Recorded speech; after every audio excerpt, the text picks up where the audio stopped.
Amis motocyclistes, bienvenue au show de moto. Cette semaine, on vous présente les mini-motos de Honda. On est allé faire un tour à une journée de mini-moto Honda. On s'est vraiment amusé.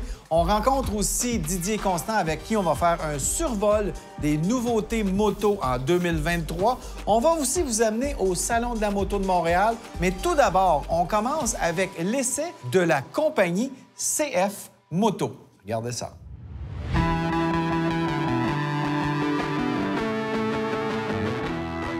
De nos jours, peu importe qu'on essaie des motos aventurières, sportives, standards ou entrée de gamme, il n'y a plus vraiment de mauvaises motos sur le marché. Ça s'applique aux produits européens et américains, mais dès qu'on parle de produits qui viennent de la Chine, on dirait qu'on est porté à douter de la qualité.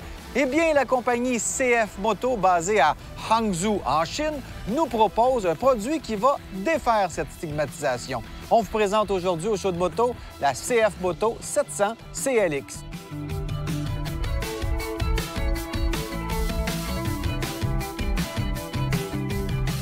Cette 700 CLX est en fait l'un des deux modèles de 700cc offerts par CF Moto. Il y a aussi une 700 CLX Sport qui est un peu plus équipée. Les deux motos utilisent un moteur twin parallèle refroidi par liquide de 693 cc qui ressemble étrangement à un twin parallèle Kawasaki de 649 cc. Elles produisent toutes les deux 75 chevaux selon CF Moto. Bon, évidemment, en Chine, on aime ça s'inspirer des autres fabricants et ça fait pas exception, c'est CF Moto, mais c'est pas nécessairement une erreur, mais on a adapté la moto pour en faire une Scrambler. C'est à la mode, les Scramblers. Alors, on a pris cette moto-là et on l'a munie pour avoir une ligne droite d'une roue à l'avant de 18 pouces et une de 17 à l'arrière. C'est pas une combinaison qu'on voit souvent. Et en plus, des pneus de 18 pouces, c'est un peu plus rare. Mais le look est réussi et au niveau de la maniabilité, il n'y a aucune différence. Ça va très bien. Son moteur est refroidi par liquide et il est plutôt vif. La puissance délivrée est dans la moyenne de la catégorie dans laquelle CF Moto s'attend à ce que cette moto évolue. Comme c'est souvent le cas avec les twins parallèles, la puissance délivrée est linéaire jusqu'à la puissance de pointe de 8500 tours environ. Quand je la roulais, je me disais, bon, ça fait 75 HP. C'est pas beaucoup, mais c'est quand même pas mal. Par contre, c'est pas un 75 HP qui est très coupleux. Il faut souvent la rouler à un rapport un petit peu plus bas si on veut extraire le jus du moteur, comme on fait souvent avec des motos un peu moins puissantes. Comme sur plusieurs modèles de CF Moto, on a deux modes moteurs. C'est la mode aujourd'hui d'avoir des modes moteurs. Il y en a plusieurs compagnies qui en offrent jusqu'à 4. Mais franchement, dans la vraie vie, je roule pas mal tout le temps dans le mode sport, le mode pleine puissance, ou en mode rain si jamais il pleut, mais encore là, c'est assez rare. On a le mode éco là-dessus qui est franchement un peu endormant, mais qui est économique.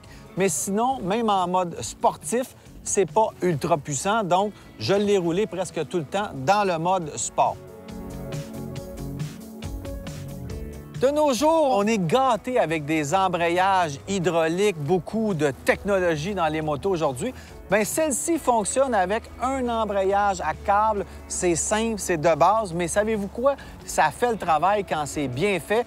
Et en la pilotant, j'ai pas eu de problème, autant dans des fortes accélérations où vraiment j'allais jouer rapidement dans mes vitesses, qu'en forte décélération aussi, où là, vraiment, j'étais dur avec la transmission et ça rentre tout le temps bien. C'est doux, c'est fluide. Franchement, je me pensais sur une moto plus dispendieuse en pilotant avec cet embrayage-là. Franchement, de ce côté-là, c'est super. Au niveau de l'ergonomie de cette CF Moto 700 CLX, bien, c'est plutôt réussi. Écoutez, c'est une Scrambler, donc position comme, si on veut, les anciens motocross de notre jeune temps. Une selle bien droite, on a le guidon plutôt relevé.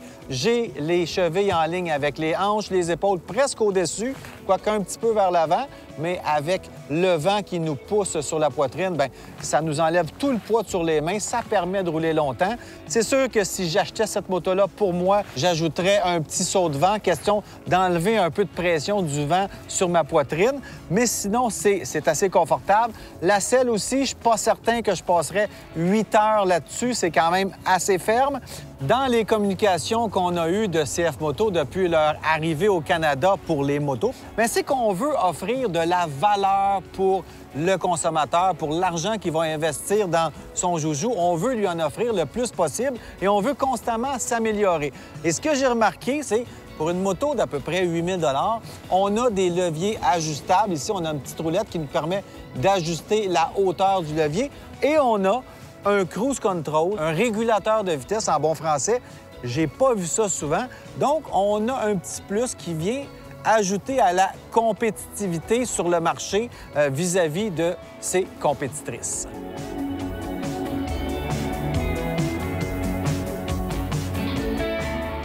Mais ce qui m'a franchement surpris avec les 7 CF Moto, c'est la qualité de la moto pour le prix. Vraiment, on en a pour notre argent. Le silencieux aussi, un beau silencieux court, rond, inspiré de MotoGP avec un beau son. Quand on ouvre à partir de 3500 tours, on a du son.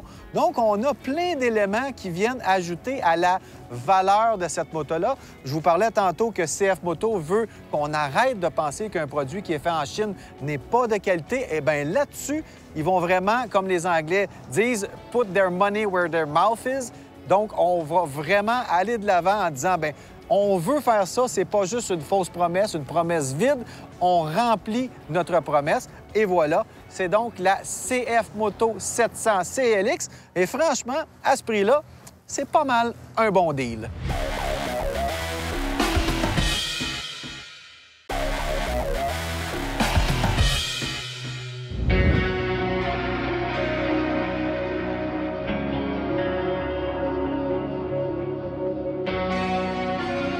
Habituellement, au show de moto, on essaie des motos puissantes, des motos imposantes, impressionnantes. Mais aujourd'hui, c'est tout le contraire. On est allé faire un tour à l'événement Mini Moto de Honda et on a du fun à mort.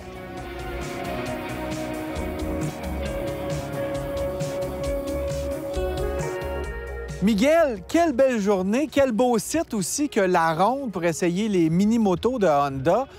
Est-ce que c'était un peu intentionnel pour nous faire comprendre que ça, c'est pour du fun? Exactement. Écoute, le spot est idéal. Hein? Les montagnes russes, là, up and down, tu peux pas vouloir mieux que ça avec des mini-motos qu'on a amenées avec nous autres aujourd'hui. Fait que là, t'as le Rucus, t'as le Grom, le Navi et le Monkey. Donc, c'est quand même un gros line-up de mini-motos pour Honda. C'est quand même étonnant de voir que vous en avez 4 modèles. Oui, c'est assez diversifié, puis on offre du choix parce qu'il y a différentes cylindrées. Hein. Tu as du 125, tu as du 110, puis tu as du 50 cc aussi, scooter. Oui. Fait que oui, j'avoue que ça prend une décision éclairée pour vraiment prendre le modèle qui te convient le plus. Parce qu'il y en a qui sont automatiques, il y en a qui sont à vitesse, au pied, et ainsi de suite. Il y en a qui ont le feeling vraiment plus moto, il y en a d'autres qui ont le feeling plus scooter. Exactement, mais dans chacun des cas, tu as le feeling fun. Ouais. Et surtout, c'est pas intimidant. Nous, on est habitués avec des grosses machines de toutes sortes. On embarque là-dessus, c'est une balade. C'est un peu pour ça que vous nous faites faire un tour de ville pour montrer un peu l'aspect plaisir de ça, mais aussi l'aspect qu'on dit en commuting, on dit en bon français. Est-ce que ça vise un peu ce marché-là, ces motos-là aussi? Ça vise un peu ce marché-là, ça c'est sûr. Écoute, le plateau à Montréal, je veux dire, le trafic à Montréal, le prix de l'essence. Tu vas faire tes petites marchandises à gauche et à droite. Tu sais, c'est pas imposant, c'est facile à conduire. Tu peux stationner ça presque n'importe où aussi. Je pensais qu'il pourrait peut-être mettre juste une strap aussi pour le mettre sur notre épaule comme une sacoche. Oui, quasiment. Il me semble que ça devrait se vendre. En option, on va y penser. Je vous donne l'idée. Il me semble que ça serait une bonne idée.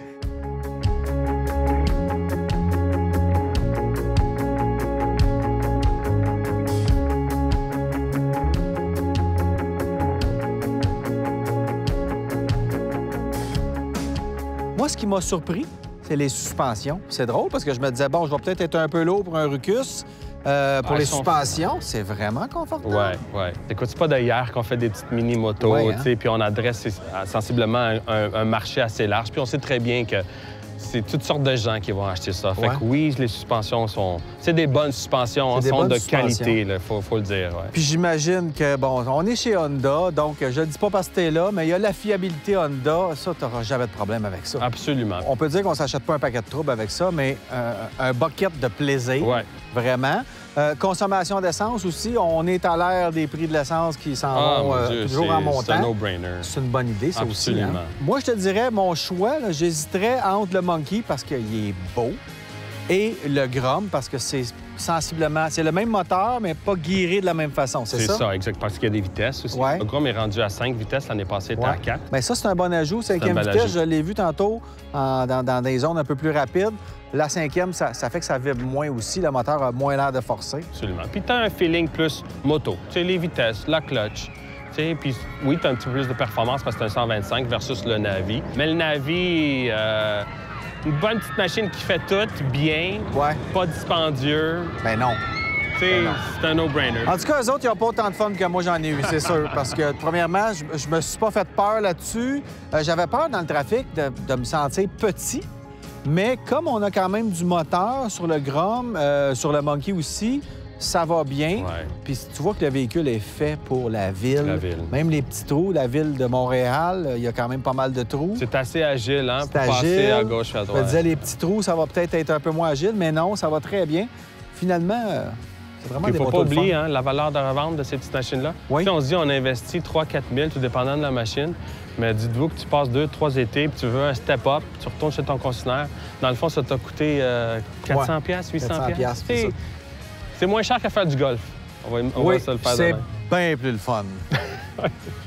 J'aimerais le redire, c'est bien plus le fun que du golf. Oui, effectivement. C'est sûr. En tout cas, merci pour l'invitation. Beau spot. On va continuer à rouler, je pense. On a un petit tracé bien le fun. On s'amuse. On a tout le gros sourire d'en face. Puis ça vaut le prix d'achat. Ça n'a pas de prix, exactement.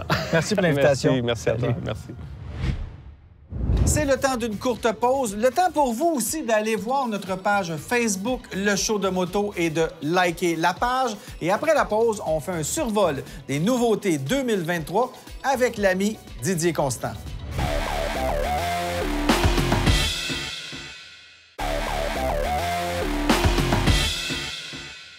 Question de parler de nouveautés moto. On va parler avec notre ami Didier Constant de Moto Plus. Le vieux chum Didier, comment ça va? Ça va bien. Oui, merci, tu commences Eric. ta saison tranquillement? Tranquillement, là, aujourd'hui. On profite du beau temps. Parfait. Ouais. On va dire que c'est aujourd'hui. Dis-moi, nouveauté cette année, est-ce qu'on est gâté ou pas dans le monde de la moto? On est moyennement gâtés parce J'ai pas que... l'impression que c'est une grande cuvée pour les... On est un peu post-pandémie aussi. Il y a aussi, c'est que les compagnies ont rénové, si tu veux, leur gamme sans introduire beaucoup de nouvelles machines. OK. Tu en as sorti quelques-uns. D'abord, parlons des généralités. Oui, il y a les deux tendances qu'on observe, les aventurières qui sont toujours très fortes. Toujours, oui. Oui, et puis les sport touring qui commencent aussi à repointer le bout du nez après plusieurs années d'absence. Des années d'absence, on voyait les gammes sport touring, il en restait quoi? 2, 3, 4 sur le Il marché? restait la Ninja 1000, oui. La FJR 1300, c'est à peu près tout. Le reste, ça avait disparu Ça avait complètement. disparu vraiment. Et c'est tellement une belle catégorie. Moi, j'ai eu beaucoup de sport touring dans ma vie de motocycliste parce que tu as de la performance, tu as du confort. C'est comme une moto de sport pour des gens qui ont mal dans le dos. C'est les motos pour voyager sans faire de compromis. C'est-à-dire que Exactement. tu fais pas de compromis sur la performance, tu fais pas de compromis sur le confort. Tu es capable de voyager à deux avec un peu de bagage. Mais c'est aussi la manière dont on voyage qui a changé ces dernières années. On fait beaucoup de motos d'aventure, Oui. on fait du camping, on passe par des chemins, on prend moins les routes. Tout ça, ça a amené une autre génération de machines.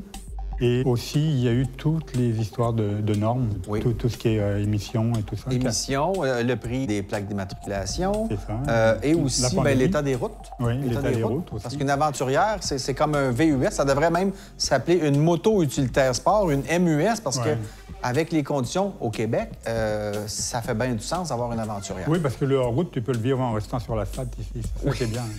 C'est ça.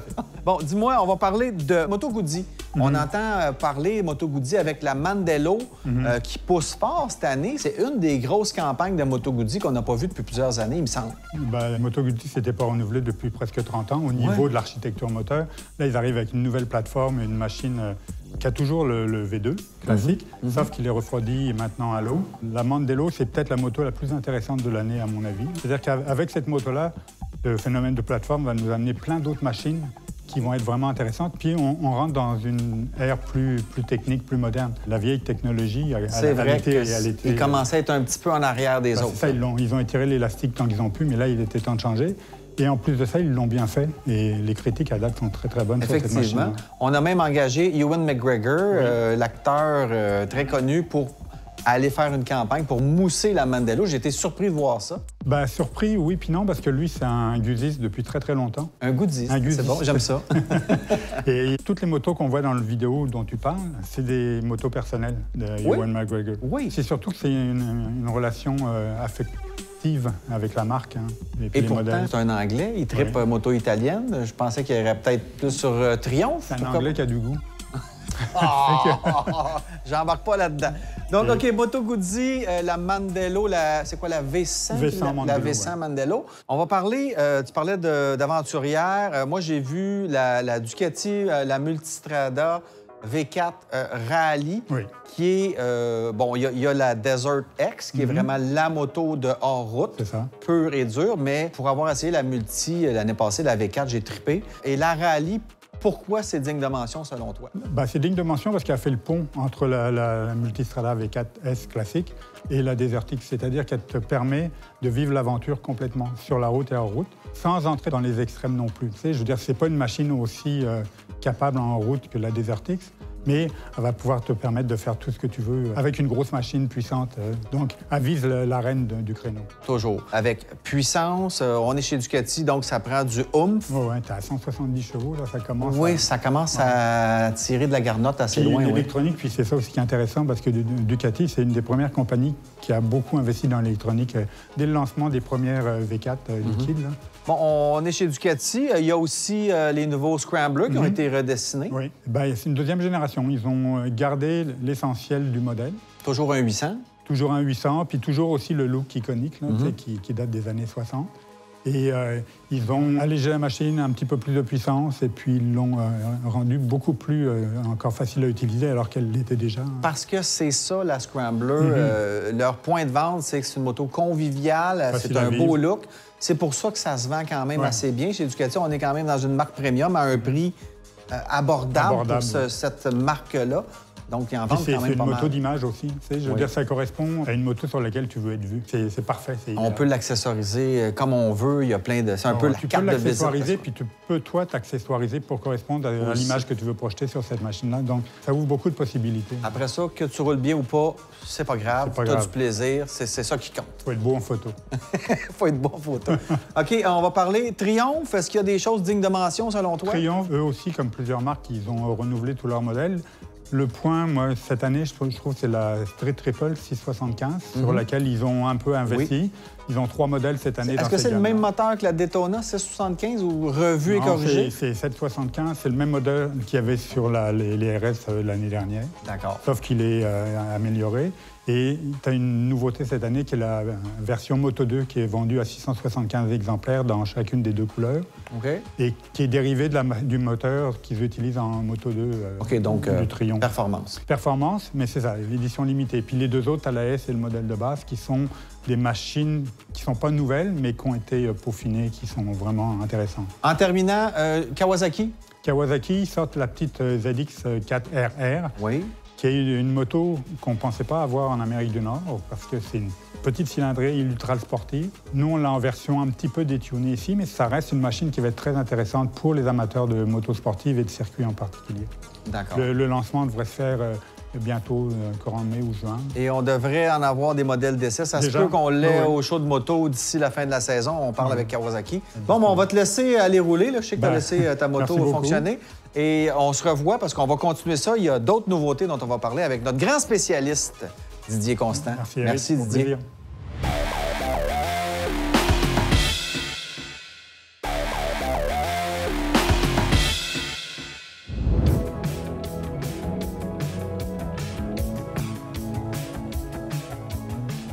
On a du fun au Salon de la moto de Montréal parce qu'on rencontre des amis. Ça faisait 2 ans qu'on ne s'était pas vus. Bon, on s'est croisés, mais c'est pas comme un salon. Marc Brunette, KTM, un habitué de l'émission. Il aime pas ça, mais il est bon, qu'est-ce que tu veux. Puis il connaît la marque KTM. Il l'a, je dirais, tatoué.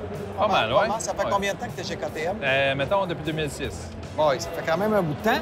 Qu'est-ce que vous avez en banque cette saison pour nous autres? Bien, on a beaucoup de choses. On part, mettons, des plus petits. On a le SX3 qui est un peu plus petit que le SX5 qu'on a connu dans les années antérieures. On y va en diminuant. Hein? On a les ST6, le SX5. Là, c'est comme un entre-deux pour l'évolution des enfants. Bien, vous avez vraiment développé une marque qui prend le rider à partir de quoi, 3 ans, 2 ans pratiquement avec les ST6? Ouais, aussitôt qu'ils sont capables de rouler sur 2 roues. Presque.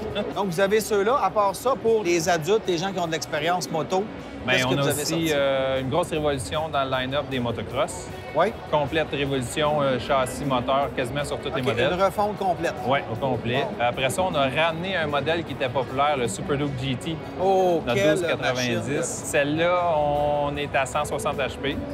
160 HP, rien que ça. Mais il y a les aides électroniques aussi. On n'est pas obligé de se faire peur. Puis aussi, ce qui est intéressant, c'est la protection contre le vent. C'est une moto touring. Oui. La possibilité d'attacher des paniers en arrière pour... C'est comme un Superbike ou un Street Fighter. Donc, voyager un petit peu plus. Oui, c'est ça. On peut voyager avec ça. Mais la performance est toujours là, les aides électroniques. Puis pour ceux qui veulent un peu plus l'aventure, bien, vous avez quoi cette année? Bien là, on a les deux 890, la Aventure R et la 890 Aventure régulière qui sont là. Avec un bon facelift, ils ont vraiment fait le tour des suspensions pour améliorer le confort du pilote sur des longues rides. Est-ce que c'est un modèle qui est très populaire parce qu'on voit que les fabricants, c'était très gros et puis là, on dirait qu'ils arrivent avec des plus petites cylindrées qui sont peut-être plus abordables et peut-être moins intimidantes aussi pour le rider régulier? Bien, souvent, ce qu'on cherche, c'est la maniabilité. Hein? Ouais. On veut une moto qui a beaucoup de range, qui est capable de faire beaucoup de routes avec la même quantité d'essence. Puis les gens qui achètent ça n'ont pas nécessairement un championnat motocross en arrière de la cravate. Donc, il faut avoir quelque chose qui est maniable, qui est léger, qui n'est pas trop difficile à manier. On est toujours dans le compromis. On essaie toujours de trouver le meilleur de tous les mondes. C'est ça. Bien, Marc, toujours un plaisir. On va te laisser aller. Le kiosque est plein. Donc, les gens t'attendent pour s'enrichir de ton savoir sur KTM. Merci. On se revoit bientôt. On se revoit cet été. C'est ici que nos chemins se séparent cette semaine. La semaine prochaine, on vous amène au cœur de l'équipe de course motocross KTM. Cindy Martin, notre collaboratrice, est allée faire un petit tour pour voir les dessous de l'organisation. On va aussi vous présenter de magnifiques livres sur la moto pour les passionnés, des idées cadeaux aussi qui seront vraiment intéressantes pour vos êtres chers qui trippent moto. Et on va aussi inaugurer notre première capsule Techno-moto où on va démystifier certains aspects physiques et techniques des motos. Ça va être très intéressant. Alors, soyez prudents sur les routes cette semaine si vous sortez à moto et on se revoit la semaine prochaine. Salut!